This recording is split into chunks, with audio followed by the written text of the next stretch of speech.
Let's look at another problem. This is a thin disk of mass capital M, radius R. This is a disk. So it's two-dimensional. Now, for a thin disk that we can assume is two-dimensional, the density of sigma equals to total mass divided by total area, which is pi r squared. Now, this is a z-axis, which is perpendicular to the plane of this disk.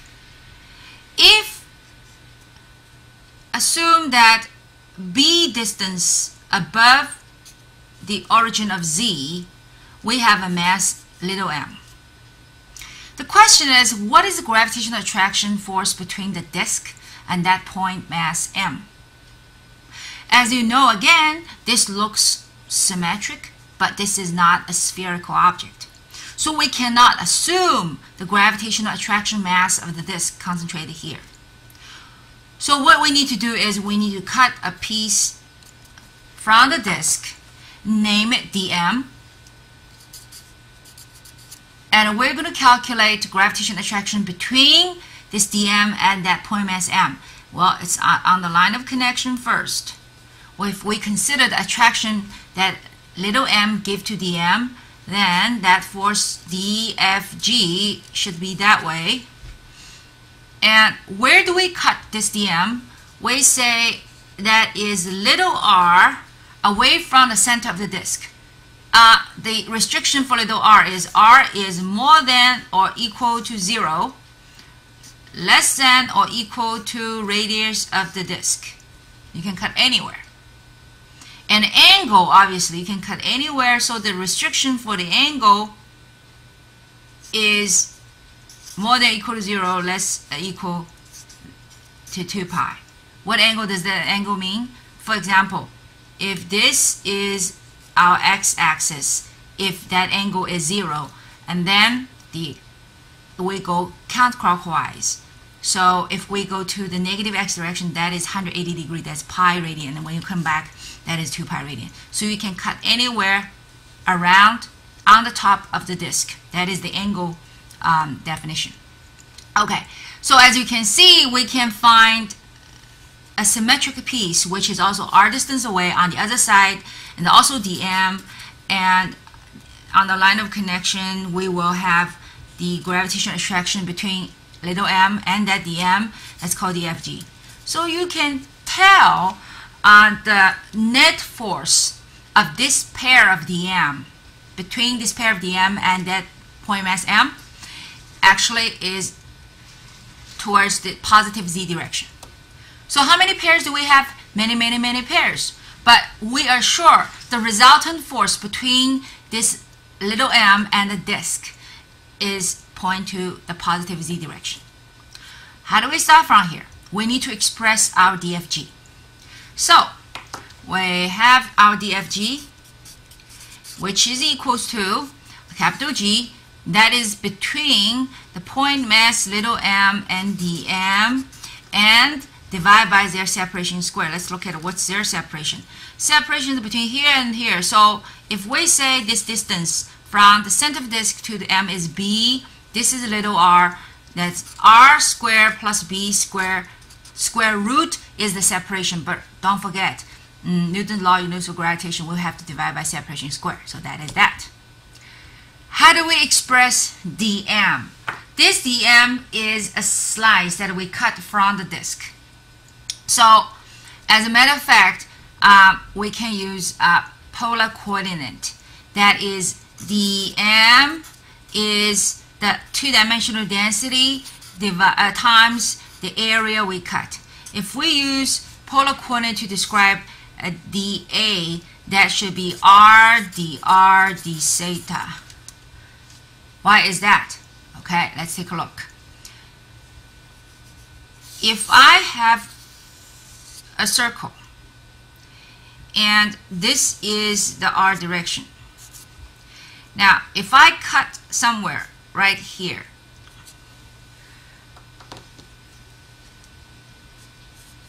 this angle is theta. And how how far away I cut? Little r away. So therefore, if the radiated direction is little r, then this much will be dr, because that's the variation around r. On the other hand, then this is around the circumference direction, that is dl. dl, the circumference dl, has something to do with how far you cut, that's r. And if this is the angle theta, then a little variation around the angle is d theta, so it's r d theta. So the circumference dl is r d theta, and then this is dr. Since this is a very small slice, that we consider this is a rectangle shape. Therefore, the area is simply this is called length dr times width dl, and we plug in dl as r d theta. So we have this. The combination will come out as r d theta. So this is quite useful equation, that the expression of area on a polar coordinate. Polar coordinate means you use the radius and angle to express. That's two variables for the two-dimensional coordinate. So we have expression of mass is two-dimensional density times dA. Okay, let's come back to this situation. Now, as a matter of fact, what we want is the z component. So if we have this the force dfg is this direction. If we want to have positive z component, we have to have a cosine of this angle. Let's name this angle alpha. This angle alpha is the same as that alpha.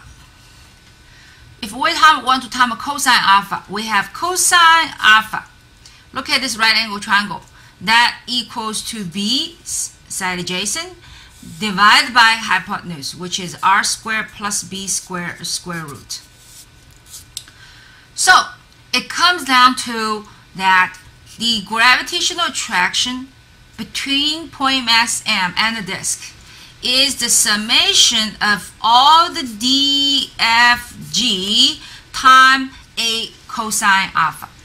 So times a cosine alpha. Now let's look at expression. If we bring everything, dfg is right here, so that will be capital G, little m. dm is rho dA is this. So we have this sigma r d theta that give us, and then we have the r squared plus b squared. Don't forget, we have a cosine alpha, and cosine alpha has this expression.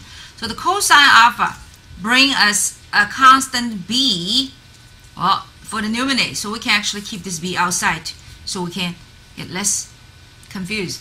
And then we have a square root underneath, so that will give us 3 to the 2.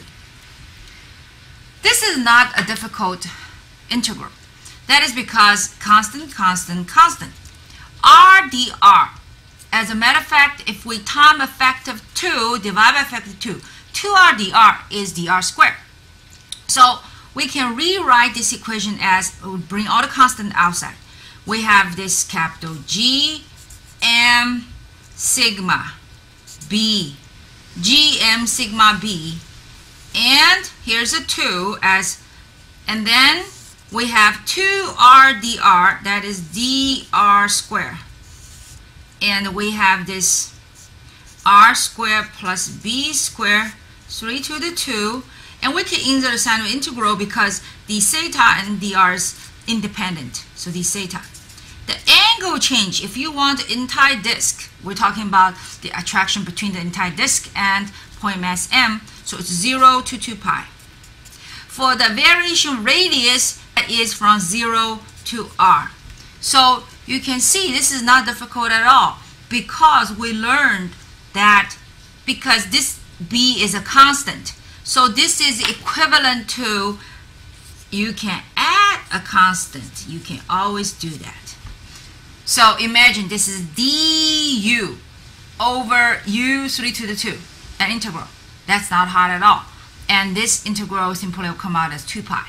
So eventually you will be able to find the result of the net force between a thin symmetrical disk and point mass m, which is b distance on the z-axis, which the z-axis is perpendicular to the plane of the disk.